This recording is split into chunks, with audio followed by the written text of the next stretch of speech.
The story begins with Ban Yuan, a blue-haired boy surrounded by a group of goblins about to attack him. However, before they can get close, each goblin is taken down one by an invisible force. It's as if something is protecting the boy, eliminating the goblins without him even lifting a finger. When the source of this attack is revealed, we see that his weapon was moving on its own, eliminating each enemy. After the massacre, a shower of blood and corpses falls on Ban, frightening the remaining goblins. He remains impassive, expressionless, until an arrow is fired in his direction. Immediately, his weapon automatically protects him, and the goblin who fired it is terrified. Ban watches and mutters that the goblins trusted their numerical advantage, but made a fatal mistake. With a command, he orders his weapon to transform. What was once a stick now becomes a powerful firearm, ready to finish off the rest of the goblins. In a flashback, we see Ban Yuan at the age of 4, reading a book with complex words. His proud parents comment that he is a true genius. Suddenly, Ban starts reading in Chinese, Korean, and English at the same time, leaving his parents even more surprised, as they have never taught him in these languages. Just then, Ban's grandfather appears, commenting that finally someone has inherited the true blood of the Ban family, and that this child could restore the legendary Tower of Babel. While everyone is silent, Ban's mother whispers that his father has started these stories again. But his grandfather insists the Tower of Babel is real, and their ancestor had the gift of enabling communication between everyone, regardless of language. He led the people and built a tower that would never fall. Ban, intrigued, asks where this tower is, imagining that if the family owns it, they must be rich. The grandfather puts his hands on the boy's shoulders and says that when they find the tower again, the Ban family will regain all its glory and power. Years later, as a young man, Ban remembers these stories while waiting for the results of an important exam to enter university, where he wants to study political science and diplomacy. Anxiously, he refreshes the web page again and again, until suddenly the computer screen seems to break. A system screen pops up, congratulating him on passing a document sorting course at an academy in an alternative dimension. Ban, surprised, realizes that he can read the strange language. More messages appear, informing him that he has been summoned for a practical assessment in another dimension. Confused, he begins to believe it's a prank, until a countdown to the teleportation begins. When he looks at the screen again, he sees that he has passed the exam at his desired university, and thinks it's all just nerves taking over. However, the system warns him that the teleportation is about to take place, and Ban is suddenly transported to another dimension. His sister opens the bedroom door at the same moment and wonders where he is. Ban, on the other hand, suffers a sudden fall when he arrives in the new world, hitting his head. The system announces that this special practical assessment for candidates from lower dimensions has begun. Ban wonders if he has really been transported to another world. The system explains that he must defeat the blind goblin and destroy the dungeon core. Ban, not quite understanding what is going on, spots a goblin and is terrified to realize that he can understand what it is saying. The goblin comments that he heard a human voice, and another goblin mentions that his prey is nearby. Ban becomes even more frightened, wondering if they are talking about him and how he can understand the goblin language. Ban Yuan, confused, ponders what's going on. Practical assessment, blind goblins, a dungeon. He has no idea what's going on and begins to wonder if he really needs to defeat these creatures. With the pain of the fall still throbbing in his head, he realizes that the scenario is incredibly real, and the humidity of the dark cave with drops of water falling from the ceiling makes it all the more vivid. As he thinks, Ban realizes that if the goblins really are blind, he might have a chance of surviving. He remembers that a normal person in his world probably couldn't even defeat a simple creature. Just then, one of the goblins attacks, almost hitting him. Ban notices that the goblin seems to be attacking blindly without seeing him, but reacting to sounds and movements. By stepping on a pebble that makes a noise, Ban attracts the goblin's attention, and it immediately charges towards him. Luckily, he manages to dodge and hides behind the goblin, while the other goblins discuss where he is. Ban tries to remain calm and observes the goblin's movements. He then picks up a stone and throws it far away, creating a sound that the goblins interpret as his presence. As the goblins run towards the site of the sound, Ban picks up another stone, this time much larger, and throws it hard at the head of one of the goblins. Confused, the goblins start attacking each other, believing that the enemy is nearby, and after exchanging clumsy blows, they end up unconscious or dead. Seeing the opportunity, Ban approaches one of the fallen goblin's clubs. He hesitates, but remembers that the goblins tried to kill him first, and that he must survive. After finishing off the creature, a strange energy begins to flow from the goblin's body, and a system window appears, congratulating Ban on completing his first hunt and unlocking the power of the higher dimension. Ban feels a new force invade his body, and the system informs him that he has unlocked the Babylonian code, an ability that uses ideograms familiar to him Chinese use characters that, instead of sounds, convey meanings directly. The ideograms related to goblins are demon and light, concepts that are now present in his own flesh. Ban realizes that this ability goes beyond understanding languages. He can absorb and extract vital concepts from the creatures around him. As he absorbs these concepts, he feels an increase in his strength and vitality. His health and physical vigor improve, and he realizes that he can transfer these concepts not only to himself but also to objects. Understanding the potential of the Babylonian code, Ban applies the demonic concept to his own body and decides that this ability will be the key to his survival and victory. Using his new power, he quickly clears the dungeon, defeating all the goblins and destroying the core of the dungeon. The system congratulates him on passing the practical assessment and announces his transfer to a dormitory. Ban, however, had hoped to be able to return home, but realizes that this dormitory probably won't be his home. Ban Yuan realizes that he is in a completely unknown world. He is taken to a place called the Union Academy, where the system informs him that he has passed the practical test and is now officially a student. He has to put on his uniform to attend an interview, which leaves him confused. He's barely arrived and already has an interview. Thinking that all this is absurd first, they put him in a life and death situation, and now they want to interview him. Ban decides that when he finds the person responsible for all this, he'll have some complaints. Walking down a corridor, Ban approaches an office, determined to demand compensation for what happened. However, he comes across a beautiful woman with green skin, which makes him shy and nervous. Curious, he wonders if she is an alien. The woman introduces herself as Yumina, a magical combat teacher at the academy, and welcomes Ban, congratulating him on passing the test. She comments that his performance was watched by several people who were impressed, especially as he is the first student in 500 years to create a new artifact during the assessment. But Ban hardly cares, still resentful at having been brought into this world without warning. Nevertheless, he becomes interested when he looks out of the window and sees a huge pillar in the distance. Curious, he asks Yumina about it, and she explains that the pillar is the reason why the Union Academy exists. They train students to become the greatest talents in all dimensions, helping them to reach the top of that tower, the famous and legendary Tower of Babel. Ban is shocked and thinks of the Tower of Babel that his grandfather always mentioned. Could it be the same tower as his family? Could it be that everything his grandfather said was true? He wonders if monsters have taken over the tower and decides that he needs to restore his family's honor. With that decision, Ban agrees to join the Union Academy. As special treatment for his exceptional performance, he is allowed to return home temporarily. There, he gathers his family and tells them what happened. His grandfather is elated, exclaiming that he has found the real Tower of Babel. Afterwards, Ban prepares for his next assessment. Some time later, in a cave of lower-level goblins, Ban is in a fierce battle. He shoots mercilessly, turning the goblins into sieves. Reflecting on his skill, he realizes that he used to limit his power to understanding languages, but now, by eliminating so many goblins, he has acquired several concepts: 3.4 demon, 6.8 life, 3.4 flesh, 0.34 assassination, and 0.57 artillery. Ban understands that, with the Babylonian code, he can verbalize, absorb, and manipulate concepts into objects. The more enemies he defeats, the more concepts he acquires, and consequently, the stronger he becomes. The first concept he acquired from a blind goblin he infused into the staff that now accompanies him. This staff is imbued with demonic energy and has a ghostly aura, obeying Ban's subconscious and his orders, but also being able to act freely. After defeating a group of goblins, Ban hugs his staff, thanking it for a job well done. Curious, Ban checks what he's gotten as a reward this time. Among the concepts he has acquired, he notices the concept of soul for the first time. Intrigued, he sees that his staff seems to react, as if it wants to absorb this new concept. Ban allows him to, infusing the staff with the concepts of light, demon, and spirit. As he does so, he feels a magical transformation take place. The system notifies him that a perfect synergy has occurred, causing the staff to acquire the concept of a beast. Ban looks at his new artifact with admiration, realizing that it has become much more powerful than before, and that he has never seen a concept like this before. After the fusion of concepts, an intense glow overshadows the entire area around Ban Yuan. The system warns him that, due to the transformation, his staff has now become a ghost demon beast, and takes the form of a snake. Ban thinks that by mixing the concepts of beast and demon, the result could only be a demonic creature. He tries to touch the snake, which is surprisingly cuddly and responds well to his caresses. Relieved, he realizes that the snake's personality remains friendly. Curious to know if he can still use his machine gun, even now that it has turned into a snake, Ban watches the creature wrap itself around his arm and decides to call it even. He then checks his status and realizes that the system seems to work like a game, with concepts and level ups. Flesh represents his physical state, but he wonders why his soul status is so high, with a value of 324. Among his skills are all-seeing eyes and all-hearing ears, probably related to his linguistic abilities. When he asks Eva if she wants to show her powers to the others, the snake refuses, and Ban replies that the important thing is her evolution. Just then, the system warns him that the core of the dungeon has been destroyed and that he can return to the Union Academy. Relieved, he decides that enough is enough for today and prepares for the entrance ceremony. In the auditorium of the Union Academy, Ban observes the space illuminated by holograms and filled with chairs. He teleports into the auditorium and sees the room full of students. Using the all-seeing eyes ability, the system explains that he can now see the spirit, the soul, and understand others better. Ban realizes that most of the students there come from lower dimensions, and that the standard of power among them is very high. As he watches, a bully approaches and tells Ban that, because he's from a lower dimension, he should sit in the back. Not wanting a fight, Ban thanks him and walks away. Thinking that this kind of behavior exists in any school, in any dimension, he remembers that he is seen as weaker here and that he probably always will be, until a blonde boy calls his name and indicates the row reserved for special admissions. Ban recognizes him as his roommate and notices that the blonde has an incredibly high status. Reflecting on the difference in power, Ban notes that his own status is much lower than the others. He is impressed by the blonde boy, who has S and SS status, and thinks that any of them could easily beat him. Ban politely asks permission to sit down, and the blonde boy jokes about the challenges Ban has faced in the dungeon, laughing at the fact that he has only fought blind goblins. Ban feels a little humiliated, but responds with good humor, remembering when he met him in his room. Ban recalls that the blonde was in full armor and confronted him with a sword. The blonde apologized, explaining that his senses were sharpened after the examination. Ban then realizes that, despite his prince-like appearance, the blonde is a good person. Back in the auditorium, Ban notices a girl with pink hair, who he thinks is very pretty and is shy as she introduces herself. When he meets the last person in the row, a white-haired girl with an intimidating look on her face, he feels nervous. The girl comments that there is something wrapped around Ban's arm, referring to Eva. Curious, everyone wants to see Eva, and the blonde asks Ban how his artifact has changed so much in such a short time. The pink-haired girl, Rachel, looks at Eva, Ban's snake, and comments that she is very cute, asking to pet her. The white-haired girl introduces herself as Dokgoyen Dokken and explains that she is the daughter of martial artists. Curious, Ban asks her if she can do cool things like shoot energy, which makes everyone around laugh. Dokgoyen, holding back his laughter, says that he got it a bit wrong. Ban justifies himself, saying that, being in a fantasy world, he thought it might be possible. Then Rachel introduces himself, and the blonde boy says that his name is Assel, but that he prefers to be called Light. When Ban realizes that the ceremony is about to begin, he notices the presence of Professor Yumina. Light asks Ban if he has ever had an audience with her, and Ban confirms it. Light is surprised and asks also, but before Ban can answer, a large glow appears overhead. The auditorium begins to open up, and a deep, powerful voice echoes through the space, making everyone feel an intense, painful pressure. The voice announces the start of the 2057th entrance ceremony of the Union Academy. Everyone looks up at the sky, noticing something gigantic up there. After the ceremony, in a private audience, Yumina asks the students if they were impressed. Everyone from the special intake is tense, as they were uncomfortable with the principal. Ban asks if that giant eye was the principal, and Yumina, surprised, asks if he really managed to look up. The others are impressed, as no one has had the courage to face the presence in the sky. Ban explains that he had the feeling that something was watching him, which aroused his curiosity. Dokgoyen, intrigued, begins to wonder if Ban has some special method of perception. Yumina confirms that the eye was indeed the director, and says that it's rare for anyone to see him in person, unless they achieve great things or take part in exceptional events. She comments that, with Ban's pace, he might be able to get a private audience with the director in the future. Ban, although frightened by the idea, begins to see it as a possible opportunity. Yumina then explains that the students' achievements reflect on her as a teacher, and she encourages them to work hard. Light, surprised, asks if Yumina will be their mentor, since normally special admission students from lower dimensions are assigned to less prestigious associate professors. Yumina confirms that, exceptionally, she has been chosen to look after their class, Class 11, made up of just the 4 of them. She explains that they are special students, and that is why the academy decided to give her the responsibility. Yumina takes the opportunity to give them an important piece of advice. She warns them about the hostility and envy they may face from regular students, as many of them are competitive and resent the presence of students who are smaller. Ban is a little apprehensive, realizing that this rivalry could mean not only academic challenges challenges, but also bullying and physical conflicts practices that are forbidden in the regulations, but which, according to Yumina, the teachers cannot intervene indirectly. She concludes by saying that they will need to support each other to survive the coming years. Ban reflects that, in order to become stronger, they will need to let go of envy and aggression. Yumina ends the meeting with a motivation. As members of a special team, they will be together until graduation, facing the challenges side by side. Yumina closes the meeting, saying that the academy has prepared a special gift for them. An intense glow fills the room, revealing a pendant in the shape of a necklace. Light looks at it and asks if it's a student ID, while Ruchel comments that it does look like a pendant. Yumina explains that the artifact serves as identification on campus, allowing access to buildings and also offering the ability to teleport within the academy. However, the activation word for the teleportation is Professor Yumina is beautiful. Upon hearing this, the students react with laughter and a touch of disappointment. Light notes that they will need to take good care of this pendant, as it will be essential for accessing the tower. Ruchel asks why Ban stayed behind, to which Doc Goyan suggests that someone at the academy might be interested in him. After handing in their IDs, Yumina receives an urgent call, and Ban is informed that he was the only student to look directly at the principal. Shortly afterwards, Ban is sitting in the principal's office, nervous about the unexpected meeting on his first day. The director appears, surprisingly, in the form of a rag doll. He allows Ban to look at him directly, as he is not in his real form. Ban, curious, asks what he should call him, principal or chancellor, but the director instructs him to call him master. He explains that he doesn't normally interfere with the students' growth. If they're weak, he leaves them weak. If they're strong, he leaves them strong. Whether they survive or die in the tower is irrelevant to him, but his personal goal is to see someone reach the top of the Tower of Babel. When Ban hears the word tower, he thinks of the old stories of his family and the promises to recover the glory of his ancestors. He decides that he will do anything to conquer the tower. Intrigued, he asks the director what exactly this tower is. The director pauses before replying that the tower is a path to the divine, a challenge for those who seek to rise. Although confused about the concept of the divine, Ban realizes that the tower holds more secrets than he imagined. The principal mentions that he will make an exception with him, as he sees in Ban the greatest potential he has ever witnessed. With a touch of Ban's pendant, he expands his privileges, allowing him to explore dungeons outside the academy. Before Ban can fully understand, the principal opens a portal, informing him that if his progress is remarkable, he will gain the privilege of entering the tower alone. He throws Ban back, where the boy ends up falling straight into Yumina's arms. Embarrassed, he quickly pulls himself free. Yumina laughs, commenting that the principal really is a peculiar figure. Ban shares the story of the meeting, and Yumina explains that the permission given by the principal is rare and valuable. With this permission, Ban can freely explore the dungeons outside the academy and visit the nearby towns, which will bring more experience and preparation than the other students have access to. Ban, previously annoyed, begins to realize that this opportunity is a great advantage. Yumina comments that Ban is really lucky, as teachers are usually very busy and hardly have time for this kind of support. Yumina comments that everything at the academy is done to ensure the best education and experience for the students, which can sometimes be a little inconvenient for the teachers. She comments, with a touch of envy, that Ban will be able to explore the city at his leisure and try out various snacks and cookies. She especially recommends a town called Ronica, where he might find something very good. Ban, a little startled by her enthusiasm, asks if she would like him to bring something. Yumina excitedly mentions a famous honey wine, fruity and delicious, and asks him to bring 2 bottles. As he walks out of the academy, Ban reflects on the pleasant weather and remembers the inventory he got, in which he can carry items without worrying about the weight. He also remembers the bag his grandfather gave him before he left for the academy. That morning, while he was getting ready, his grandfather appeared and handed him a bag, saying that he could take whatever he wanted. Ban, curious, opened the bag and found pure gold. Thrilled, he asked his grandfather if he could really use it. His grandfather said yes, because that gold was the legacy of the ancestors who gave their lives for the Tower of Babel. Now Ban thinks that the inventory is perfect for carrying the gold, and decides to pick up a few coins before setting off for the city. He is excited by the idea of exploring the new world, which, despite being in another dimension, has an architecture somewhat similar to his own, albeit more futuristic. Impressed, he watches people flying around until he is approached by guards who, recognizing his uniform, treat him with respect, as he is from the Union Academy. The guards, responsible for the security of the academic city of Ronica, ask if he has received permission from the director to be there, and Ban confirms it. They comment that the director is a great person and that the city is peaceful thanks to him. One of the guards offers to help as a guide, saying that this is part of his job. Ban, with a dramatic expression, expression, says he wants to know how to get on one of those flying devices. The guards, a little nervous, explain that these vehicles cost around 250,000 ronia, the local currency. Ban then shows them a gold bar and asks if he can exchange it for ronia. In the next scene, Ban is already driving one of these vehicles at high speed, crossing woods and jumping off cliffs, enjoying the experience. He thinks it's incredible. Back to the previous conversation, the guards, impressed, comment that one gold bar is equivalent to 7,500,000 ronia, and Ban thinks he should thank his grandfather for insisting on giving him the bag, as he initially thought it was too heavy to carry. Suddenly, Eva appears over Ban Yuan's shoulder. He asks her what she thinks of the new hoverbike, explaining that he has also infused some concepts into it to turn it into a living artifact. The system shows that the bike's current name is Lilith, which is now a living artifact, just like Eva. Thanks to the concepts collected, Eva seems in good spirits, and Ban, returning to sea, tells her that he got the liquor from Yumina. He says he's done everything he wants to do, so it's time to go back to school. In the next scene, Ban gets a severe headache and Light puts a glass of water next to him, saying he's disappointed. Ban apologizes, explaining that it was Yumina who insisted he drink, it being the first time he had tried alcohol. Light replies that he wouldn't have worried so much if Ban had told him earlier. Then Doc Goyen asks if the symbol on Ban's chest is some kind of representation for his drinking with the teacher. Ban notices a small flower on his chest and thinks that Doc Goyen is talking about a representative position, perhaps class president. Light mentions that since Yumina is looking after them, perhaps they should accept that responsibility. But Doc Goyen says that she should be the representative, being the strongest. She glares at Ban, wondering if he doesn't think so too. Light finds it strange and says that everyone should be equal partners, and that Doc Goyen's attitude of considering herself the best could harm the group. He also doesn't agree with her being the most powerful. Doc Goyen laughs and remembers that he was the one who wanted to go to the tower alone, leaving Light embarrassed and the others suspicious. Light tries to explain that he was just curious and that he doesn't want to be separated from the group. Ban reflects that he thought there would be more unity in the morning class, but looking at the group, he sees that they have already started off on the wrong foot. He comments that he doesn't want to be class president, wondering why the teacher chose him. Ban compares Light to a lion, proud, strong, but a bit clueless. Doc Goyen is selfish and powerful, but tends to make enemies. Rachel, on the other hand, resembles a puppy, too passive and lacking the personality to lead. Sighing, Ban asks everyone to calm down and listen. He explains that the class president doesn't have to be the most powerful. In fact, he shouldn't be. If the president were the strongest, he would make all the decisions without considering anyone else. The president's job is to unite the class. Everyone reflects on this, and Ban goes on to say that the president should be in the middle of the group, offering solutions to everyone. In that sense, he himself is the ideal person for the job. Doc Goyen stands up, saying that it's okay, since it was the teacher who appointed him, and that he'll respect her explanation. For now, Ban thanks him, but realizes that Doc Goyen is looking at him with a threatening face and says that the only person she wants to lead is him. Ban wonders what that means. Doc Goyen continues, mentioning that some things bother her, but in order to achieve her goal, she will have to accept what she considers useless. She turns and leaves, while Light gets angry because Doc Goyen called him useless. Ban throws his head down on the table, complaining that this morning has been tough. He thinks that the ego of some of the people there is going to take a long time to sort out. Just then, Rachel catches Ban's eye and asks where that cute little snake from before is, because she wants to pet it. Ban reflects that the atmosphere there looks like a battlefield full of landmines, and so Ban Yuan becomes the president of Class 11, made up of unique individuals. In the next scene, an exasperated student appears, saying that he wants to know the abilities of these assholes. They explain that Ban's path as class president has already begun to be difficult. They are in an arena, and Ban realizes that their class is much smaller than the other. The teacher explains that, for the first lesson, they will have some friendly duels and asks what they think. Everyone gets excited, fighting to see who will fight first, while Class 11 looks on in bewilderment at the heightened tempers. Light comments that the classes are divided by ability, so it's only natural that Class 1 hates Class 11. But Ban suggests that it's not just that. Perhaps it's the fact that he's wearing something provocative. He notices a big stone student staring at him, and the flower on his chest, the brooch given to him by his teacher Yumina, known as the goddess of flowers. The big guy, annoyed, thinks Ban looks like a wimp for wearing her symbol and decides he wants to test him. With a shout, he declares his desire to fight. The teacher agrees and calls Ban to the fight against the big guy, Erecta. Meanwhile, in her classroom, Yumina looks at various screens and wonders why Class 1 is facing the special admission class on the very first day. She finds finds it incomprehensible that her students are competing with the main class so early on, and suspects some kind of malice behind the decision. Meanwhile, in the arena, Ban is about to face Erecto, but raises his hand and tells the teacher that his fighting skills are not good and that he will probably lose. The teacher, impatient, replies that if that's the case, Ban will lose 3 points and that there are no excuses. He'll have to fight. Ban, irritated, wonders if the teacher wants to see him humiliated. He tries to argue his special admission was based on a unique skill, not on combat, and if the teacher is so curious about it, perhaps he should propose a proper test instead of forcing a fight. The teacher, irritated, asks if Ban now wants to teach him what to do. Ban replies that, regardless of whether you're a student or a teacher, you need to have knowledge before making decisions. He also comments that the teacher isn't even a teacher, but just an assistant, which means he loses another 5 points. Already exhausted by the situation, Ban makes a proposal. He asks for a week to prepare before facing Erecto. He believes that this would be enough time to prepare properly. The room falls silent, while Class 1 whispers, speculating that Ban's ability must be useless and questioning why he is in the special class. The teacher, even more irritated, declares that Ban is ignoring his authority. The teacher schedules an official duel between Ban Yuan and Erecto for next Tuesday. He announces that the fight will be public, broadcast live to the whole academy, and that both must be well prepared. Ban realizes that the teacher wants to humiliate him as a kind of revenge, but accepts the challenge. Ignoring the teacher, Ban turns to Erecto, confirming that he is the one he will be facing, and saying that he is looking forward to the duel. Erecto just calls him annoying, which doesn't surprise Ban, as he had expected this attitude. The real reason for the conversation was to activate the all-seeing eye and analyze Erecto's status. Looking at Erecto's attributes, Ban realizes that his lifespan and physical strength are extraordinary. Erecto's lifespan is 5 times greater than his own. Even so, Ban feels he must overcome this obstacle if he is to achieve his goal of overcoming the tower with his group. Meanwhile,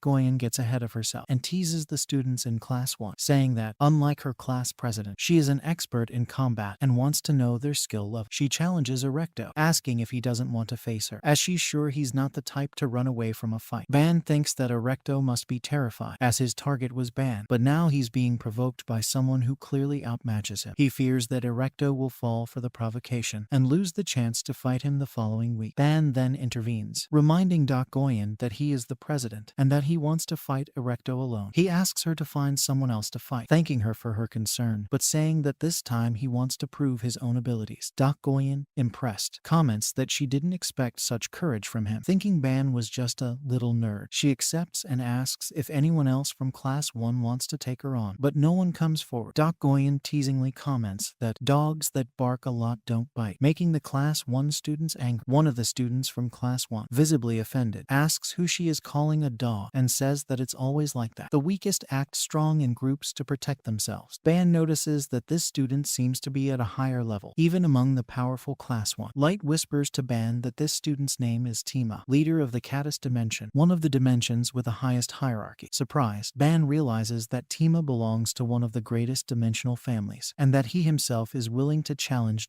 Goyen. The teacher, excited by the situation, takes a recording device and launches it into the air, preparing for the live broadcast. Light comments to Ban that apparently they want to share everything on the internet, but he doesn't know exactly why. Ban knows what the internet is, and, realizing that Light doesn't understand the concept, he explains it simply. It's a communication network between companies, educational institutions, and other groups to exchange information. Light is surprised and comments that Ban must have come from a lower dimension, since he knows about the internet but didn't know about the Union. Ban replies that where he comes from, the internet is one of the most important inventions. Light even finds a live streaming channel where Class 1 is broadcasting the duel, and Ban thinks that the teacher really wants to humiliate him and his classmates. In the arena, Goyen and Tima face each other with intense auras. Goyen teases Tima, calling him a rookie, and he takes offense, wanting to prove himself. He activates an ability that creates an overwhelming pressure in the room, making everyone around him find it difficult to breathe. Ban realizes that it's as if Tima is forcing everyone to kneel, a distortion of the law of nature itself. Suddenly, Ruchel grabs Ban, trembling, while Goyen's presence dissipates Tima's pressure with just 2 fingers. Everyone is amazed at how easily she has neutralized his ability. Tima, visibly annoyed, admits that she is skilled, but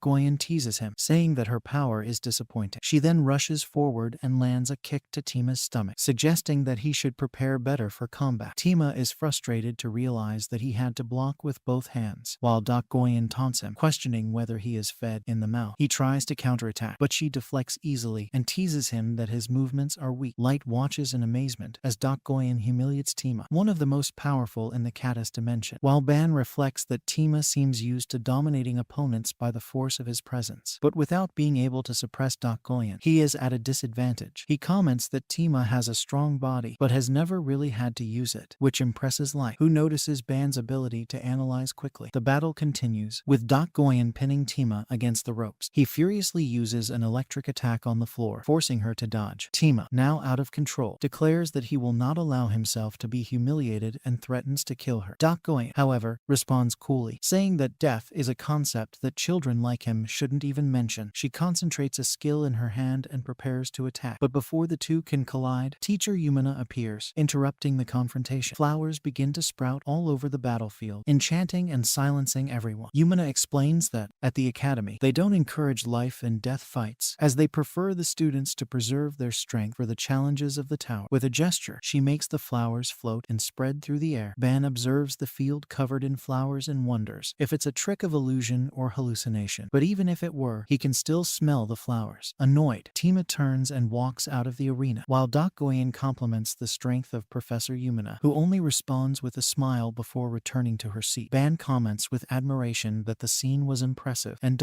Goyen agrees, saying that just watching the fight was a great help to her. Suddenly, Rachel falls on Ban, appearing unconscious, but he soon realizes that she is awake, just very nervous and trembling as she grabs him. He asks her if she's still afraid of Goyen, finding her a bit cute. Meanwhile, Yumina scolds the assistant teacher, accusing him of escalating the conflict between the students and saying that he deserves a severe punishment. The assistant nervously apologizes, but Yumina warns him that apologies won't be enough. He must prepare to face the consequences. She then approaches Ban, pointing to the brooch on his chest and reminding him that, as class president, he must value dignity. She asks why he is wearing the badge upside down. Everyone around is shocked by her closeness. Many dream of being touched by Professor Yumina. After wishing everyone a good day, Yumina takes her leave, but Ban notices that her intervention seems to have left some even more frustrated. On the Academy's internet, the duel between Goyen and Tima becomes the talk of the town. Everyone comments on how the special admission student from a lower dimension beat the powerful Tima, and the video of the teacher touching Ban's shoulder spreads quickly, surprising the students even more.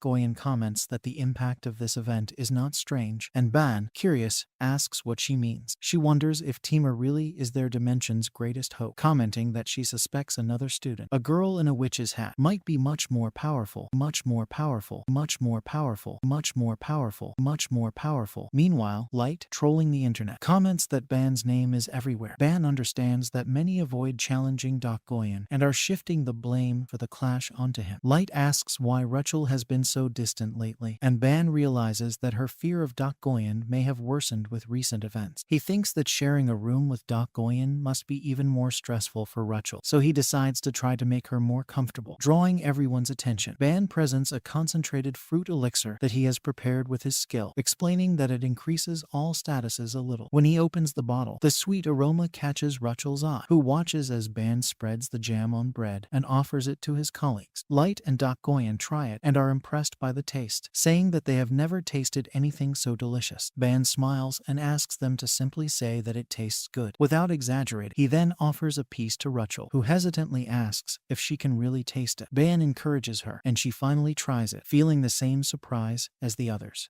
Goyen comments that the elixir seems very precious, but Ban explains that it didn't cost much to make and that, as they are a team, they should share these things. He says it's a way of repaying her for her kindness to him before. Goyen, however, stands up resolutely, saying that he has one, and, in exchange for the elixir, she promises to teach him martial arts in person. She grabs Ban by the collar and, with a defiant smile, teleports him to a training dojo. Goyen comments that she needs ample space to move properly, and that the place she has chosen is perfect. Ban observes the surroundings and jokes that the training space reflects her mind well. The place is calm and even welcoming, which surprises him. He says that he has been taken out of the middle of his meal, so the lesson really has to be worthwhile. Goyen takes a firm stance, holds up a wooden sword and warns Ban not to move carelessly. She then executes a precise thrust, stopping the blade a few centimeters from his face. She explains that this is a thrust, a movement made without hesitation, with absolute precision. Ban watches intently and, with his all-seeing eye, identifies a new concept in the thrust, the concept concept of penetration. He is intrigued, wondering why this concept is applied to the sword. Doc Goyen, seeing him distracted, calls him back to reality and explains that a lunge doesn't have just one shape. She adjusts the position of his legs and elbows, showing him that there are several ways to perform the move. She teaches him about the basics and meanings of the lunge, how many times it is possible to lunge, where exactly it should be done, and with what force and aura he should use it. That's the basics, she says. It's just a lunge. Don't forget that. Ban reflects on her words, realizing that Doc Goyen has taken a unique concept and improved it to the maximum by combining it with others. He is excited to realize that he has discovered a new method of improving his skills. When she asks him if he wants to try it, he says yes, but warns her that it will be a very initial attempt. Doc Goyen laughs, saying that if he could replicate the move perfectly, all her years of training would have been for nothing. Ban tries to imitate the lunge, and, to both their surprise, a strong wind forms around the movement, just like hers. Doc Goyen is impressed, wondering if he has really understood the essence of the lunge with just one demonstration. Ban, however, is still not satisfied. He realizes that he was only focusing on combining various concepts, but now understands that he can achieve even more by refining what he already has. Taking off his uniform to concentrate, he reflects on the different aspects of the lunge and the concept of penetration, remembering Doc Goyen's determination to get through to his opponent without fail. With a new focus, he executes the lunge with renewed intensity, creating a deadly and powerful move. Doc Goyen watches him, impressed, but interrupts him, telling him not to overdo it at the start. Ban feels tired and falls to his knees, exhausted. She advises him to remember what he has learned and to practice in larger spaces against real opponents so that he can hone his skills over time. Suddenly, Ban is surprised to be surrounded by countless system screens. He wonders why so much information has appeared just because he was swinging a sword. The system informs him that he has grasped the concept of martial arts, penetration, and fencing, and he is even more shocked to see his statuses rise dramatically. He now has 36 points in martial arts, 20 in fencing, and 16 in penetration. What's more, the effectiveness of the all-seeing eye has increased to 110. Ban is amazed, wondering how he was able to acquire 16 points in penetration and raise his fencing to 20, something that all that time killing goblins hadn't done. Doc Goyen approaches and comments that she didn't expect him to go so far. She says it's amazing that he's discovered the essence of the technique and used it freely. Ban, a little nervous, replies that he was just trying to follow her movements. Doc Goyen laughs, replying that if it were easy, everyone could do it. Ban admits, a little embarrassed, and then says that her instruction was excellent. Doc Goyen blushes at the compliment, and Ban explains that he's not just complimenting her. From the beginning, he realized the depth of her movements, believing that any dedicated person could learn. Doc Goyen, a little embarrassed, comments that they barely know each other, and he's already saying cute things. Ban then praises her technique once again and says that perhaps it has made up for the elixir, but Doc Goyen denies it, saying that it's not even enough. When he asks what else they could do, Doc Goyen tells him not to worry and promises that the training will be worth it. Ban, a little distracted, can only think of nonsense, and then she says it's time for the next lesson. Ban comes back to reality, realizing that he too was daydreaming. They teleport, and Ban finally sees Doc Goyen smiling. Meanwhile, in the corridors of the academy, Rachel is working on the system until some bullies spot her and start intimidating her. One of them asks who she is, and Light, seeing them, approaches and asks what they want with her. The bully calls Light a little bug and tells him to get out of there. Just then, Ban and Doc Goyen appear, teleporting in close. Ban comments that they arrived just in time, and Doc Goyen says that they are, in fact, on time. Ban spots his friends and asks what's going on. The bullies walk away, leaving a warning to be careful. Rachel thanks Light, while Ban, confused, asks who those guys were and what was going on. Soon after, everyone is in the next class, which is about the history of the Union Academy. However, during the class, the bullies start taking photos and filming Rachel, making comments about little bugs trying to climb the tower and suggesting that she would get a better job if she worked for their family, where she would be pampered. Both Ban and Light are visibly uncomfortable with the situation, and Ban reflects that, in any universe or dimension, some people will always be the same. He wonders why the teacher isn't doing anything, since the bullies are making so much noise. At this point, Light gets angry and shouts for the teacher, trying to get his attention. The teacher finally realizes the situation and asks what's going on. Light replies that there are students disrupting the lesson and asks if he could do something about it. The teacher, without paying much attention, just says, "Oh, yes, pay attention to me," and continues with the lesson, ignoring the complaint. Both Light and Ban are shocked by the teacher's lack of action, and the bullies take the opportunity to tease them even more. One of them comments that he tried to get Rachel's number, but was stopped by Light, and starts making inappropriate comments about her, which which makes Light extremely angry to the point of breaking the pencil in his hand. Ban, however, calms him down, explaining that getting into a fight would only make things worse. Ban then tells Light that he has another idea and opens a live broadcast on the Academy's channel, YouTube, saying that these assholes don't even know what's waiting for them. Light, surprised, watches as Ban, with an evil grin, says that the bullies can keep laughing because everything they're saying is being broadcast live. The camera was being held by little Eva, who was discreetly recording the conversation. Soon, the comments on the broadcast start exploding with criticism of the bullies, calling them horrible and inhumane. Goyen praises Ban for the clever idea of using public opinion, and he says he wouldn't let them get away with it after what they said about Rachel. Only then do the bullies realize that they are being recorded and desperately search for the camera until they spot Eva, who disappears at the same moment. When they realize, they notice that the teacher is already behind them. He scolds them, saying that their attitude is atrocious and horrible, and expels them from the classroom with a formal warning. Trying to explain themselves, the bullies are forcibly removed, and the teacher even warns them that he will give them an F grade for the rest of the year. Ban thinks the punishment was light considering what Rachel went through, and Light agrees. Rachel, however, smiles and says that everything is fine now, thanking them. Ban replies that he hasn't done much because he's not as strong as them, but that he'll always find a way. Light then comments that he is more confident that Ban is a good class president. Later, in the training area, a group of students begin to surround Light. Among them are 3 of the bullies from the day before, visibly furious. One of them demands an explanation for what happened and says that their semester was completely ruined because of that live broadcast. Ban, observing the situation, notices that the teacher present makes no move to intervene, which makes him think that people of lower dimensions are treated inhumanely there. Light, however, remains calm and replies sarcastically, asking if they are a bit deaf, as they would need to ask questions more politely if they wanted an answer. One of the bullies, shaking with rage, asks how Light dares to speak to him like that, a creature from a lower dimension. At that moment, Light draws his sword with precision and removes the blade from the bully's hand, easily disarming him. Ban watches the scene, surprised to see new concepts emerge in the system as Light's sword emanates an intense light. The bright aura makes the bullies even more nervous. Light puts his sword to the neck of one of the bullies and coolly says that he will only agree to talk if he learns to be less barbaric. Ban notices that Light is behaving strangely, as if he were a completely different person, and wonders if this has something to do with the sword. Light continues, saying that it's nice to see the bully keep quiet, and that now that the situation has been resolved, he's going to leave. The bully, paralyzed with fear, can barely react, while his friends, intimidated, hesitate to do anything to help him.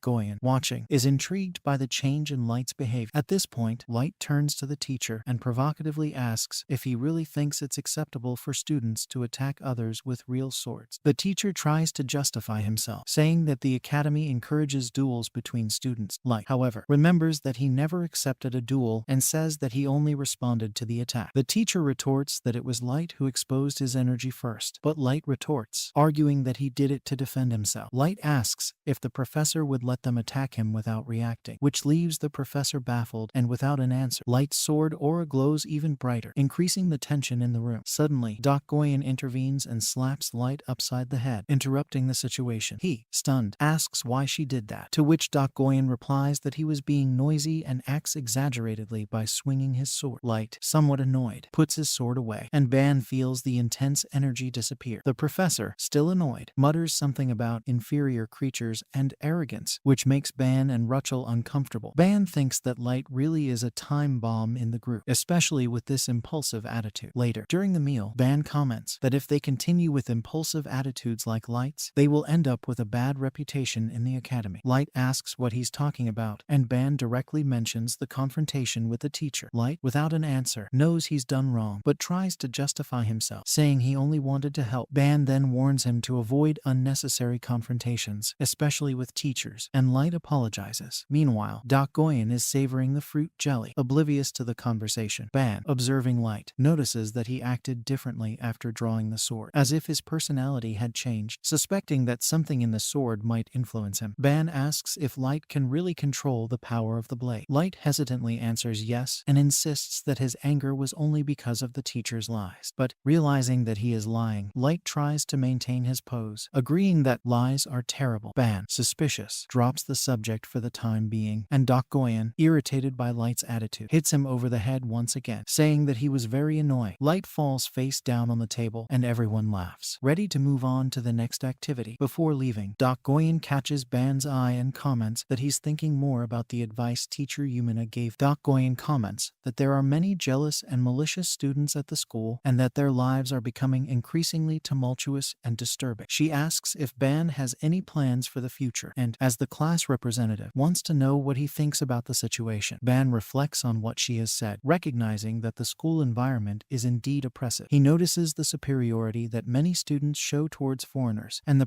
prejudice that exists against lower dimensions. In addition, the school system seems flawed, especially when it comes to the teachers, which raises the question of how students from other dimensions can survive in a place like this. Ban then catches the group's eye and asks if they think they should build an emotional relationship with the public or gain the support of a broad, less specific group. The group is confused, and Doc Goyen comments that power is always good, but Ban says it's not just about power, it's about building a public image. He makes a camera sign with his hands and says that they need to look like different people. In other words, create a positive public image. Doc Goyen asks if he's suggesting creating a daily vlog channel, and Ban confirms. He explains that where he comes from, planet Earth, this kind of content is common to build a good reputation. Ban explains that by creating a public image, they can generate familiarity with the public, which later turns into respect and admiration. This would also protect them, since anyone who tried to harm them would face general disapproval. Light asks why they need to fight to gain respect and admiration, but Ban replies that it's not to get into trouble, but to show their strength and abilities in a serious way. Just then, Doc Goyen lunges at Light, who, surprised, tries to hit back, but Doc Goyen dodges and grabs his collar. She comments that in duels like these, with a few blows, anyone can get serious. She then executes a judo move, knocking Light to the ground. Ban and Rachel look on, thinking that perhaps they are taking the fight too seriously. Doc Goyen teases Light, asking if this is all he has to offer, and suggests that he use the sword if he wants, but comments that even then he won't be able to defeat her. Annoyed, Light tries to hit her again, but misses, knocking a chunk out of the ground. Ban praises the duel, saying that now it feels like a real fight. Rachel asks if this will really make their lives at school easier. Ban replies that it might not change everything immediately, but it will have an effect. He suggests that if the other students see how skilled they are, they'll think twice before messing with them. Rachel agrees, admitting that it makes sense. Meanwhile, Light keeps trying to hit Doc Goyen, causing more destruction on the floor of the dojo. Ban tells Rachel not to worry about the results now and encourages her to smile, saying that her pretty face looks better when she's relaxed. He comments that, with a confident and relaxed expression, she can conquer anywhere, so she should put her worries aside and enjoy the moment. Rachel gives a smile, saying she'll try, and reflects on how, when Ban says something, it actually seems to make sense. That night, Light is still on the run from Doc Goyen, who laughs and teases him, asking where he thinks he's going. Rachel watches and decides to take Ban's advice and have some fun. Later, in the cafeteria, however, Rachel is frustrated, crying over the food, grumbling that she doesn't like the dish because it looks like soup. Ban reassures Rachel that she'll get used to it. She asks why he is recording her meal. It's then explained that, following Ban's instructions, Class 11 began publishing daily videos on the internet via the Rebellion channel, and the response was explosive. Soon, the channel had thousands of views, especially the video of the fight between Light and Doc Goyen, but also other content, such as Ban explaining board games, something no one in that dimension knew about. The public found it amusing and intriguing, with many people commenting that it was an interesting novelty. They even posted a recording of a conversation with teacher Yumina, and the comments were pure envy at having had a meeting with her. The video of Rachel in the cafeteria was also a hit, and they scheduled a live stream, which made everyone curious, entitled Class 11 Going to the Tower for the First Time, scheduled for 11 hours from now. Ban, observing the success of the channel, can hardly believe that they've managed to get so many subscribers in just one day. Light wonders why his video of him getting hit is the most popular, and soon Professor Yumina approaches, saying that they've really done something incredible. She explains that the Union dimension is full of desires and dreams, and the content they created was unique and innovative, connecting with the audience in a way she had never seen before. Yumina then remembers that the day to enter the tower has finally arrived and asks if everyone is ready. Ban realizes that he is the only one still wearing his school uniform. Light has already put on his armor, commenting that the tower is full of combat, while Doc Goyen and Rachel have opted for comfortable clothes. Rachel asks if Ban is really comfortable in his uniform, and he reflects that, in his peaceful world, there are no special clothes for fighting, but he feels prepared with what he's wearing. With everyone ready, Yumina creates a magic teleportation circle, and the group appears at the entrance to the tower. Several people around them recognize them as the Rebellion group and comment on their presence there, which makes Rachel nervous. Yumina calms the group down, explaining that the tower has been open since dawn and that the order of entry is defined by level. As they are in the second-year class, they are the first to enter. Ban notices some familiar faces among the crowd, including the bullies, who are now acting different. Light points out that even some bullies have subscribed to the channel, but Doc Goyen notices that some still emanate a hostile intent, referring to Erecto. She reminds Ban that this is something for him to deal with, and Ban replies that he is aware, determined to strengthen himself during the exploration of the tower in order to overcome Erecto in the duel that will take place in 4 days. Yumina, for safety reasons, suggests that they complete the exploration and return before the weekend, but leaves the decision to the group. Ban, looking at his colleagues, suggests 2 nights and 3 days. We'll be back just in time for the duel. Everyone agrees, and the teacher wishes them caution when entering the tower. As they prepare to begin their exploration, Ban reflects on how proud his ancestors would be of what he is about to do. Later, in a meeting with the teacher, they discuss recording inside the tower. Ban mentions that he wants to broadcast the experience on the channel using a robot he created, an artifact inspired by Eve and Lilith. The teacher, curious, asks if the recording will have any value, since the tower is constantly changing. Ban, surprised, realizes that he didn't know that, but Light mentions that the basics about the tower are in the manual, including the fact that its internal structure changes all the time. Professor Yumina goes on to explain the structure of the tower. She mentions that each floor is called a room, and when the group eliminates all the monsters and overcomes the traps in a room, the room itself automatically moves them to the next room. This process is known as a shift in the Union, and the more shifts they complete, the further they advance in the tower. She emphasizes that once they pass through a shift, they can never return to the previous room. Light asks if the monsters and traps change with each shift, and Yumina confirms, saying that they become more and more challenging. Doc Goyen, curious, asks what happens if someone dies while exploring the tower. Ban is surprised, as he hadn't thought of that either, and realizes the importance of this question. The teacher says it's a critical question, but reassures them, explaining that in most areas, dying doesn't mean a definitive end. When they die, they are sent back to the entrance of the tower. Ban asks if they need to go all the way back, but Yumina explains that the student's ID pendant records the last shift they reached, so they can return directly to it when they re-enter the tower. Ban compares it to a roguelike game with a save point. Light, excited, comments that they could then die and come back as many times as they want. However, Doc Goyen notices that the teacher mentioned most areas, which suggests that some rooms are fatal. Doc Goyen asks if this means that their safety is not fully guaranteed in the tower, and Yumina confirms, saying that in certain specific situations, death is real. Doc Goyen, always sharp, understands that they will need to be especially vigilant. In the present, they face an army of slimes, creatures that can devour anything, including the explorer's equipment. Light, with one swift blow, eliminates 3 slimes at once and continues attacking with ease. Doc Goyen uses his powerful punches, destroying each slime with precision. Meanwhile, Ban observes the room, trying to understand his ability. He notices the concept of fire in the torch, but unlike in other dimensions, he can't absorb it. He wonders if solving this question might help him understand more about his own power. Doc Goyen catches Ban's eye, and he apologizes, explaining that he was distracted trying to extract the fire from the torch, but was unsuccessful. Doc Goyen comments that if he succeeded, they could use the very environment of the tower to their advantage. Ban, however, asks her not to make any assumptions about his power too soon. Suddenly, a slime attacks Doc Goyen, trying to devour her, but is destroyed by a blow from a chain. Doc Goyen looks at the magic chain and asks if this is Eva's fighting style. Ban, holding the chain, replies that yes, exactly. He then orders Eva to advance against the slimes, and the chain quickly eliminates the enemies in the room. Doc Goyen, impressed, praises Eva's speed, while Ban comments that there are more powerful artifacts, but that they are a bit noisy. Doc Goyen laughs, saying that nothing could be noisier than their own group, while Rachel, enraged, rushes forward shouting at the slimes. As the battle with the slimes continues, Rachel creates a huge explosion in the center of the room. Doc Goyen observes and comments that the best strategy would be not to attract the attention of the enemies and catch them off guard, but there they are, making a huge ruckus. Ban observes that Rachel's fighting style is very instinctive, while Light and Rachel shout their war cries, prompting Doc Goyen to complain that they are too loud. Light, after defeating the last slime, comments that there were only slimes in the room and that monsters of this type shouldn't be a problem for them. Suddenly, Doc Goyen senses an evil presence and asks everyone to keep their guard up. A strange energy begins to concentrate at one point in the room. Light suggests that it might be an elite monster and draws the attention of Ban, who has already noticed the presence. Using the all-seeing eye, Ban identifies the source of the danger and alerts Rachel to an obelisk at the end of the room, ordering her to destroy it immediately. Rachel advances and pulverizes the obelisk with ease, surprising everyone with her strength. Light comments that they were so fast that the monster didn't even have a chance to fully form, and notes that the creature's core was left behind. Instinctively, Rachel takes the core, and Ban notices a sudden change in her. Her hair begins to darken, and two concepts appear in her mind: heart and furnace. Ban understands that this concept represents a state of berserk, an ability that burns emotions to generate energy. He thinks it makes sense, but realizes that Rachel is approaching slowly, looking at him. Rachel nervously asks if she looks scary. Ban smiles and says that she actually looks pretty, but Rachel, insecure, comments that she's afraid of losing control.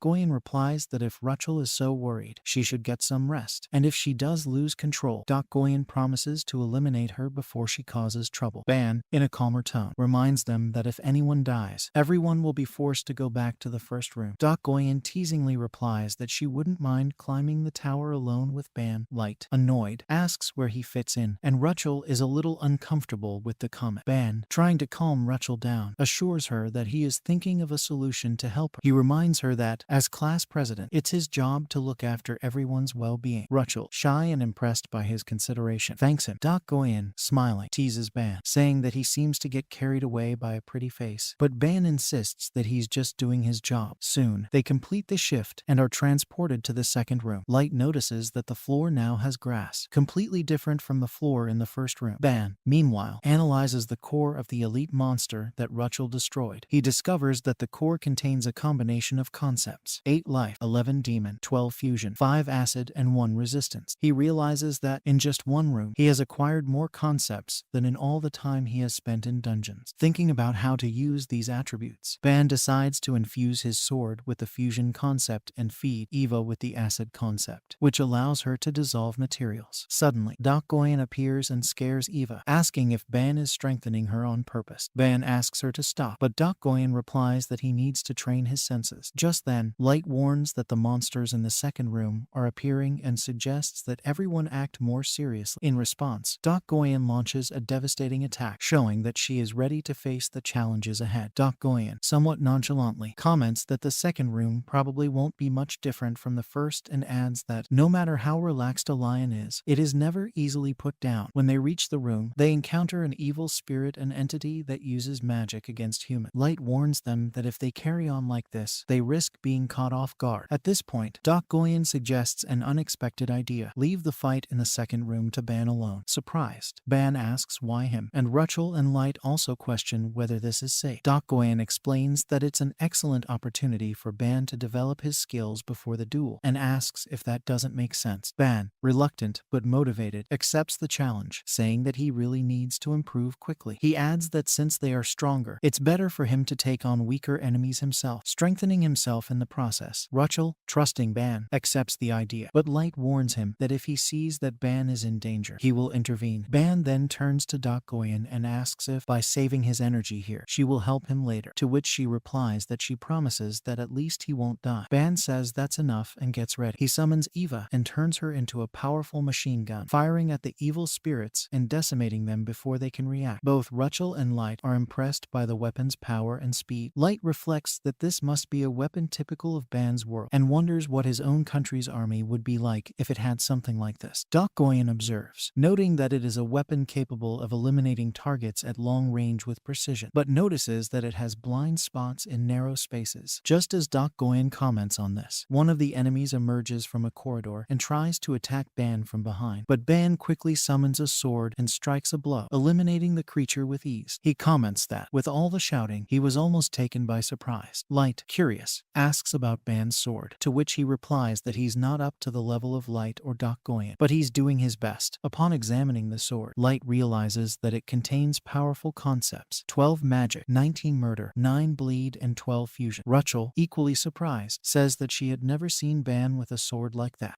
Goyen watches, satisfied, and remembers the training she had with Ban, feeling proud of her evolution. While Eva shoots at the evil spirits, Ban advances to the front line, combining the sword and the machine gun efficiently to eliminate the enemies. After defeating most of the spirits, Ban notices one small demon remaining. He decides to trap it with Eva, planning to eliminate it only when they are ready for the next shift, ensuring the transition to the next room. Meanwhile, Goyen examines the defeated enemies enemies and notices that Ban's sword not only cuts, but also melts and disintegrates enemies, suggesting that he is already using the skills he gained in the previous room. On reflection, Doc Goyen wonders how Ban manages to evolve so quickly, considering that, in the world he came from, he didn't seem to have any experience in combat. Even so, he absorbs concepts and skills with unusual speed, which arouses his curiosity about the origin of his power. Light observes Ban's strategy and realizes how well he is controlling the resources, something he himself would never have thought of, like delaying the next shift to ensure rest. Rachel, impressed, comments that this is to be expected from someone as intelligent as Ban. Doc Goyen then appears to congratulate Ban on his sword attack, pointing out that he made a few rookie mistakes, but that they were easily corrected, and that he is much better than an idiot who swings his sword for no purpose. Light, realizing the hint, defends himself, saying that at least he fought against her. Doc Goyen provocatively replies that she never mentioned that she was talking about him, she was just describing some idiot. She adds that shouting while killing enemies is typical of a beginner. Light comments that this is just the way he learned to fight. Meanwhile, Ban takes a can of soda out of his inventory and comments that the guys are really fighting during the break. Everyone looks at him curiously and Doc Goyen asks if he's going to drink it alone. Rachel also expresses a desire to try some of the soda. Ban, a little confused, explains that this is something that is sold outside the gym, but they remind him that he can go out while they don't have that permission. He apologizes and explains that he didn't bring much, and that soda only makes sense when you're exhausted. Upset at not being included, Doc Goyen comments that she will take care of the third room on her own. Ban, surprised, asks if she wasn't the one who suggested he fight to develop his skills. Of course, she's still annoyed that Ban didn't share the soft drink. Seeing that everyone has rested, he orders Eva to finish off the last evil spirit, completing the shift to the third room. While the group is being transported, Ban concentrates on checking his internal code and realizes that his skills are incredible. He's already at the academy average. Just by using the sword on the tower, he has greatly increased his fencing technique points. He thinks that, for the duel with Erecto, he will need to focus on developing these skills and that the outcome of the confrontation will depend on his progress in martial arts and the difference in physical strength between him and Erecto, who has around 300 strength points, while Ban only has 72. Ban knows that reaching Erecto's strength in a week is impossible, but he believes that, with Doc Goyen's training, he may be able to compensate in other ways. He reflects that, as well as improving his skills, it is also essential to understand the nature of each of them. With this in mind, he considers asking Doc Goyen for more help, but quickly dismisses the idea, feeling that he is focusing too much on her. He reminds himself not to take advantage of others. Ban starts to think he still has time for the duel. When Light calls him back to reality, asking what he's doing, Ban returns to the present moment and realizes that everyone is falling into the void. In a panic, he sees that the floor of the tower has disappeared and Rachel, desperate, doesn't know what to do. Ban quickly analyzes the situation and notices with apprehension that below them is a thorn trap. He summons Eve and uses the chain to grab Rachel, preventing her from falling into the thorns. Ban, holding Rachel with Eva's chain, manages to balance himself and keep her safe. He sighs, relieved, but confused about what happened to the shift and why the room is so big. Suddenly, Doc Goyen calls out to him and warns him to get out of there quickly. When he looks up, he notices that she is upside down, stepping on the ceiling. Ban, surprised, asks her how she's doing that, but Doc Goyen just replies that if he stays where he is, he'll end up dead. The next moment, another trap is activated. Thorns are launched like arrows in Ban's direction. He realizes that he can't let go of the chain because Rachel would fall. Thinking quickly, Ban summons Lilith and uses Eva to pull Rachel up, dodging the thorns. He takes her in his arms, asking if she's alright, while she shyly nods. They then realize that they are on top of Lilith, and Ban apologizes for throwing her, explaining that the situation was dangerous. He suggests she hold on tight to the croup, as it seems the traps aren't over yet. Meanwhile, Light faces an axe trap, and, with his wings of light, cuts each of the axes in half with ease. He wonders what's going on, since, according to the teacher, traps of this level should only appear in room 20 or above, but they're still in room 3. Light looks at Ban, who is controlling Lilith in the midst of the attacks, and wonders how Ban always finds a solution. Ban, for his part, reflects on the pattern of the traps and the difficulty of navigating the room. Rachel, still shy, remembers Ban's instructions and clings to his waist, which puts Ban off. The situation becomes even more tense when an arrow hits Lilith, forcing Ban to make a sudden maneuver to dodge more attacks. Light intervenes, smashing the arrows with his wings, and asks what Ban is doing to have slipped up. Ban realizes that he has been saved by Light and, puzzled, asks about his wings. Light, for his part, is also curious and asks what exactly that machine is that Ban is piloting, if it is also something from his world. Ban replies that it's a hoverbike called Lilith and tries to change the subject, asking where Dak Goyen is. The two realize that they haven't seen her for a while, but Ban is sure that she hasn't fallen into any traps. In fact, Dak Goyen is climbing the walls and ceiling with agility, dodging all the traps and keeping a constant eye on everything that happens around her. Light, still confused, asks Ban how they're going to get out of this, since he doesn't even know if there's an end to this trap. Ban then explains that, according to the manual, they only need to survive for a certain amount of time. Although he doesn't know exactly how long, he suggests that Light keep running while he himself tries to analyze the patterns of the traps. Thorns, arrows, and other attacks keep appearing, but Ban begins to notice a pattern. It seems that the traps focus on the target that is moving the most. He remembers that when they were stationary and trapped, no traps hit them, but when they started moving with the hoverbike, they became targets. At that moment, Ban realizes that one of the arrows has pierced Lilith, and he angrily pulls it out, muttering that they've hurt his hoverbike. As he does so, he notices, surprised, that the arrow is beginning to dissolve in his hand. Intrigued, he realizes that he's accidentally absorbing the arrow, something he's tried to do before, without success. Ban, intrigued by what has just happened, reflects on the fact that he has absorbed the concept of decapitation instead of fencing. Thinking about it, he touches his sword and watches as it too begins to dissolve. He realizes that the concept he gained was not sword combat, but decapitation, which confuses him. He remembers his training with Dak Goyen, where he had also acquired the concept of penetration instead of fencing, and begins to reflect on how the context of situations influences the concepts he obtains. Rachel interrupts his thoughts, warning him that Light has been caught in a water wave trap. Light, trying to escape, realizes that there is something strange in the water. He feels dizzy and his body begins to shake, which limits his movements. Ban quickly sets off with Lilith to rescue him, leaving Rachel behind. Before leaving, he apologizes and explains that the traps seem to be activated by movement, so it's better that she stays put. As Light, Ban realizes that by absorbing some of the water, he has obtained the concepts of wave and acid, which confirms that the trap is especially dangerous. He understands that the sword he absorbed was a trap designed to behead, which explains the concept he received. Dak Goyen, jumping between the pillars, observes the scene and wonders what Ban is doing crossing the acid with Lilith at high speed. Ban reflects that the state of a substance when activated determines the concept it absorbs. When the projectiles were aimed at his neck, he got decapitation. As more traps are activated against him and Light, Ban decides to risk a daring action. He stops in mid-air and uses his all-seeing eye to read the intentions of the projectiles, trying to absorb them all at once. To his surprise, he manages to deactivate the trap. The projectiles begin to disintegrate in the air, floating slowly as they are absorbed. Light, amazed, watches Ban disarm the trap with precision. Ban then concentrates everything he has absorbed into a huge magical explosion, destroying the projectiles and converting them into a sphere of magical dust. When he lands with Lilith, he exhales relief and asks if Light is alright, noting that they narrowly escaped. Light, curious, asks about the energy sphere in Ban's hand. Ban explains that the sphere was formed when he fused together all the traps he had absorbed. He examines the sphere and sees the concept of cutting, realizing that he has managed to transform the traps into a powerful concept. Light asks if this is a new ability that Ban has unlocked, converting the traps directly into power. Suddenly, more traps are fired at them, but Dak Goyen and Rachel appear, defending the group and neutralizing the attacks. Dak Goyen, with a reproachful expression, says that they need to correct their habit of being so inconsequential, because one day they could get into a situation that is too serious for them to solve easily. The group, relieved, realize that the traps have finally stopped. Ban comments that they saved their lives, and Dak Goyen scolds him, warning that he'll end up seriously hurting himself if he loses focus again. Rachel notes that it seems to be the last trap before the next shift, and, as expected, Light and Dak Goyen start arguing again. Ban smiles, finding it funny, and reflects that, no matter how dangerous the situation, they always show up to protect each other, which proves that the team is working well. But when Dak Goyen casually mentions that he only helped them in exchange for a soft drink, Ban realizes that his vision of camaraderie may have been too optimistic. They are transported to room 4, where Ban notices that the ceiling is lower. He thinks that, at least this time, they won't be attacked from above. Confident, he starts firing his EVA machine gun at the enemies, who appear to be spiders. However, to his surprise, the spiders are immune to fire, which perplexes him. Light explains that these are tower spiders, unique creatures that vary in resistance depending on the room. Ban, frustrated, realizes that his weapon isn't strong enough to overcome their resistance, and Light and Dak Goyen prepare to take on the fight. Ban, disappointed in himself, thinks he's already having trouble in the 4th room. Dak Goyen sighs and orders everyone to stand behind her, suggesting that Ban take a good look at at what she is about to do, as it is something that can help him better understand his own abilities. She then concentrates energy in her hands and launches a powerful shot, decimating most of the spiders in one blow. Ban is impressed by the force of the attack, admitting that it is much more powerful than Eva's bullets. Dak Goyen allows Ban to finish off the remaining creatures, saying that she is being very generous to leave this job to him. Ban laughs, a little nervously, and organizes the group. Light should cover the rear, while Rachel should keep an eye on the ceiling, as the spiders could attack them from above. He recognizes that, despite Dak Goyen's bossy attitude, it was nice of her to let him have the chance. The spiders advance on Ban, and he prepares to face them, grateful for the opportunity, when he tries to cut them with his sword. However, he realizes that the cut is not effective. One of the spiders prepares to attack him, but he dodges and hits it with a thrust at its weak point, defeating. Light and Rachel are relieved to see that Ban has found a way to deal with them. Ban concludes that, in order to defeat these creatures, he needs to attack them in specific places with thrusts, since slashes don't work well. Reflecting on his abilities, Ban remembers the 20 cutting concepts he obtained in the last room, and decides it's time to put them to the test. He infuses the cutting concept into his sword, transforming it into the executioner's sword. When the army of spiders advances, he is now able to split the creatures in half with simple cuts. Light, surprised, asks how Ban did it so suddenly, and even Dak Goyen seems impressed. Ban is also surprised by the precision of the cuts, but recognizes that he is still using some unnecessary moves. He decides to apply the fencing techniques he has learned, trying to perfect his blows. Meanwhile, Light and Rachel move forward to help him, as there are still a lot of spiders. Dak Goyen, observing the scene, reflects on how quickly Ban assimilated the concept of cutting and managed to turn an ineffective blow into a powerful attack. She wonders how someone can have such a keen intuition to learn and adapt techniques in such a short space of time. Even so, Dak Goyen is very good at combat, and Ban is learning everything, developing his skills with his own power. Dak Goyen keeps thinking that when someone gets strong like that, they usually end up being an ego-driven idiot who brags about it. But Ban isn't like that. She believes that one day he will surely achieve the essence of cutting down his enemies through his own efforts. Dak Goyen thinks there's no reason to interfere in his journey, but she also thinks it's a waste not to help him with his teaching. She recalls that, after killing the 3 calamities, she was proud to be called the best prodigy in the martial world. However, now, faced with someone whose talent makes hers look pathetic, she is perplexed. Ban makes no sense at all, and she thinks she needs to make him hers. Hey, guys, it's crazy she's already possessive of the protagonist. At that moment, Ban feels something very strange, a shiver down his spine, and wonders who is staring at. Of course, Dak Goyen says nothing. Ban asks her why she's standing still and not killing the spiders, but she turns away and says that he's doing very well on his own. Ban comments that if he does all the work, he won't give her any soda. Then she starts working for real. Dak Goyen then runs after him to get the soda, but Ban says he'll only share with Rachel and Light. Suddenly, an external message arrives for Light and then for everyone else. It seems that everyone has received the message. Even the monsters are acting strangely. The message orders everyone to leave the tower immediately. It's a message from the principal, addressed to the students in the tower. Rachel also notices something approaching, and Dak Goyen complains that he hasn't even warmed up yet. But Rachel shouts to everyone that something is coming. When they look, they are alarmed to see several portals from which those spiders come out. Dak Goyen comments that that's why they're being called back, and Light says that's what they heard at the meeting, isn't it? Ban laments and realizes that their ID pendants have no signal. He comments that they are completely trapped in that room, and Light remembers that this is what Professor Yumina meant at the time, the only phenomenon that can kill the students in the tower. The large army of spiders sets out to kill them, and Ban thinks, so that's the spatial irregularity. In an earlier conversation, Yumina explains that when this happens, there's a high probability that it's a dimensional invasion, something common when newcomers enter the tower. She mentions that it could be dimensional pirates, but says she'll explain later. The real problem is that these invasions are irregular and make everything unpredictable. When the tower becomes irregular, the rules change completely. The safe regions become dangerous. The number of monsters increases uncontrollably, and the difficulty suddenly rises dramatically. Yumina advises the students to keep this in mind when entering the tower. Ban understands that they can always be caught in an irregular phenomenon, an extremely dangerous situation. Suddenly, one of the walls is completely broken down by Ban and Lilith, who comment that this is a good thing, as they now have more room to fight. Light points out that they don't know when the spiders will stop appearing, but Ban says that staying in that enclosed area would be worse. Rachel is already starting to get out of control with her power, and the spiders are approaching in great numbers, barely fitting in the corridor. They end up being chased away, and Dak Goyen comments that these spiders seem infinite. Dak Goyen then uses another another blast of energy to kill several of the spiders, and Light also defeats some with his skills. He and Dokgoyen remain on the front line, while Ban realizes that both she and Light have already fought dozens of these spiders and waves of them. Both are visibly worn out from all the fighting. He also notices that Rachel is losing control of her senses, as her hair has almost completely turned a darker color and her attitude has changed. Ban thinks that this situation is practically a nightmare. Dokgoyen approaches Ban and comments that Rachel is losing control, as well as admitting that she herself won't be able to keep up the fight for long. If they don't take a breather soon, the situation will get dangerous. Ban offers Dokgoyen a cold drink, distracting the creatures and killing them single-handedly while she takes a breather. She thanks him with a smile, puts the bottle to her face, and asks if he can really take care of the situation. Ban replies that of course he can, and pulls out a grenade from his inventory. He pulls the pin, throws the grenade high into the air, and it stops in the middle of the spiders before starting an explosive reaction. The explosion that follows is simply catastrophic. Light, surprised, asks what that power is, and Ban, satisfied, says that he worked hard to create that grenade. He tells Light to rest, as he will take over from now on. Ban notices that Rachel still seems full of energy, but in her current state, it's hard to predict what she'll do. With so many monsters coming, Ban doesn't know how long they can fight. That's why leaving Light and Dokgoyen to rest seems the best option for now. If he can eliminate as many enemies as possible, he'll gain time. Just then, a system screen appears for Ban, telling him that his sword bleed has increased to 15, and he has obtained the depths of cutting essence. Ban wonders why this has happened so suddenly. Looking at his blade, he sees that the sword is completely red. He thinks he doesn't understand how this bleeding works, but he'll only find out by killing these creatures. With precise cuts, he decapitates and tears apart all the damn spiders. Ban notices that the trajectory of his sword is longer than before, and realizes that the concept of cutting has improved the sword as a whole, as well as the bleeding increasing the range of his attacks. However, he realizes that this is because the sword is sucking his own blood, and he thinks that he won't be able to use it for long, feeling as if he is donating blood with each blow. Light comments, interested, on the new aura surrounding Ban's sword. Ban asks where Rachel is, and Light replies that she's there, slaughtering the spiders, but warns him that it's best not to go near her at the moment. Ban suggests that Light get some more rest, but he says that he's had enough. Light points out that, when he looks around, the number of spiders has actually decreased a lot. Ban notices this, and then Dokgoyen comments that the flow of monsters seems to have stopped. Light observes that, usually, when the wave of monsters ends, so does the fight, or else something even more powerful is about to emerge. While Rachel continues to rage, slaughtering a bunch of spiders, she senses something strange with her gut. It seems that another portal is opening. Light comments that it's probably the second option, as a huge spider is coming out of the portal. Ban wonders what's going on, because a creature that size shouldn't appear until room 50. Dokgoyen, exhausted, vents, saying that she's already tired of hearing that the tower's standards are being broken with them there. Everything seemed to be going wrong for them. Light turns around and starts to draw Ban's attention, but he replies that it's better to focus on the giant elite spider. Light then asks if there was supposed to be more than one of them, and when Ban turns around, he sees another portal with a new elite spider emerging. Ban thinks that this is the worst possible situation. 2 elite spiders on the battlefield. Light wonders if the school handbook was really correct. Meanwhile, Dokgoyen just sips his soda, but Rachel, already completely dominated by her instincts, advances without hesitation towards one of the elite spiders. Light observes that Rachel is being reckless, but Ban comments that perhaps it's a good thing, as she's eliminating the spider efficiently. He instructs Light to accompany Rachel, while he and Dokgoyen take care of the other spider. With this plan, they might have a chance. Light walks away towards Rachel, and Ban thinks that he has confidently organized everything, but now he needs to figure out how to defeat this gigantic creature. He needs the concept of cutting and bleeding to try to cut it, as his normal attacks will certainly have no effect. Dokgoyen, still sipping his soft drink, walks over and asks Ban if he didn't say he'd take care of it with her. Even though he knew he couldn't win, he acted confident in front of everyone. She comes close, embarrassing Ban, and asks if this is pride or stubbornness. She throws the can back at him, commenting that the soda tasted exotic, but not exactly bad. She then says that she will pay the price for this sweetness in her life, drawing her sword. Dokgoyen says that he sees it as an excessive cost, not a debt, and Ban realizes that she is finally taking the fight seriously. He realizes that everything she has done so far has only been with her hands. Ban wonders what Dokgoyen is capable of with a sword and wonders if she's showing it to him for a reason. She makes it clear that she doesn't want to get spider blood on her hands and that he shouldn't think of anything wrong, which embarrasses him even more. Dokgoyen tells Ban that he's missing just one move that he he needs to learn, and she warns him that she'll only show him once. But considering that it's Ban who will be analyzing it, that should be enough. She asks Ban to pay close attention to what he does now. Just then, Ban hears screams in the background and sees that Rachel is attacking Light instead of the spider, which is completely out of control. The spider throws webs at them. Rachel manages to dodge, but Light gets caught in a pillar by the web. Both the spider and Rachel are wild, going at each other, and Ban realizes that the situation has turned into a big mess. Doc Goyen asks what Ban is focused on, saying that he should pay attention to her, but he replies that he was quickly looking at the spider. However, when Ban realizes the cut that Doc Goyen has just made, he doesn't react. Doc Goyen comments that everything is under control, as the spider next to them is already dead, cut in half like butter. She explains that it was just a simple cut from the bottom up, an extremely basic movement, but one that represents the death that divides the world. At that moment, she splits the spider in two, and Ban feels his head ache with the amount of information he is receiving. The system tells him that he has instantly grasped advanced techniques and acquired various concepts just by observing this new cut. Ban realizes that his mind is full of information. His soul has increased to 390 and his martial arts skills to 97, as well as having learned several new concepts from this attack. He thinks that, just by analyzing a fraction of Doc Goyen's martial art, his internal code has been completely destabilized, and his fencing has risen to 52. The essence of the cut has evolved to 15, and he realizes that this is the same power that Doc Goyen used against Ortama in their fight. It's probably an improved version of what Doc Goyen has used before, and Ban wonders how someone can put so much trust in a blade. He feels that he has finally grasped the concept of death, now clear and vivid in his mind. Ban was about to pass out when Doc Goyen approaches and asks him if he's paid attention to what she's done, warning that she won't show him a second time. Ban screams and runs off, and she asks why he's acting like this. He replies that it's because she's always too close to him. Doc Goyen then takes the spider core and gives it to Ban. The core contains the concepts of Life 3, Flesh 11, Demon 12, Carapace 15, Web 10, and Resistance 1. Ban thinks that since it was Doc Goyen who defeated the spider, it's only fair that he keeps it. She says it's his reward, and he shouldn't hesitate to take it. Light calls the two of them over, playing with the little couple, and reminds them that they need to help. At that moment, Rachel has just defeated the spider, but it's in its berserk form, and the most difficult task now is to try and contain it. Ban realizes that the situation is complicated, and Doc Goyen comments that Light seems completely useless in this situation. Ban comments that he will be defeated the moment he appears in front of Rachel. The only person who can stop her is Doc Goyen, but she says that she has already done her part in this fight. Ban tries to argue that it's not an ordinary situation, it's an irregular situation, and that if any of them die there, no one knows what will happen. Doc Goyen then realizes that the spider Rachel defeated wasn't completely dead and, determined, says she'll entertain Rachel, but in return Ban will have to finish off the creature at her feet. She faces Rachel and teases her, telling the sucker to come down and face her, assuring her that she will have fun with her. Rachel, furious, falls for the taunt and goes for Doc Goyen, who dodges all her attacks with ease. She then grabs Rachel's arm and throws her to the ground, leaving her badly bruised. With a smile, Doc Goyen orders Rachel to get up, as he knows she still has a lot of energy, and says that he will continue to entertain her. Ban, watching, is impressed and thinks that Doc Goyen is really having fun with this. He tries to focus, but Doc Goyen warns him not to get distracted because he has to kill the spider. Ban knows this, but isn't sure how. Doc Goyen suggests that he repeat the blow he saw, but Ban comments that she talks as if it's easy. Just then, he has to dodge an attack from the spider's leg, and Light asks if he's okay. Ban says he is, but notices that the spider has gotten up and continues attacking, even though he thought it was almost dead. Determined, Ban summons Eva, who throws chains to catch the spider's legs, immobilizing it. Light is impressed to see the spider trapped, and even Doc Goyen looks away to observe the feat. Ban then advances against the spider, dodging its attacks and concentrating on immobilizing its legs. He activates the cutting and bleeding concept of his sword and makes a cut from top to bottom with all the determination he possesses. Ban thinks he's on the right track, but Light comments that the cut was superficial. Doc Goyen explains that to kill the spider, he needs to cut off its head. Ban is a little shocked, realizing that his cut really was shallow, probably because the bleeding didn't activate properly. He reflects that, on second thought, it makes sense. The spider then manages to break Eva's chains, and Ban concludes that using 2 consecutive abilities might not work. As the spider's leg approaches to attack him, Ban realizes that he will have to formulate a new plan. If you enjoyed this story full of action and remarkable characters, don't forget to give it a like, and if you want to follow every new adventure and see Ban, Doc Goyen, Rachel, and the whole gang in even more epic battles, subscribe to the channel and activate the bell so you don't miss a chapter. Also, let us know what you thought of the fight or who your favorite character is. Every support helps grow the community and motivates us to bring more content. Let's go on this journey together. I'm counting on. Together, I'm counting on. Together, I'm counting on. Together.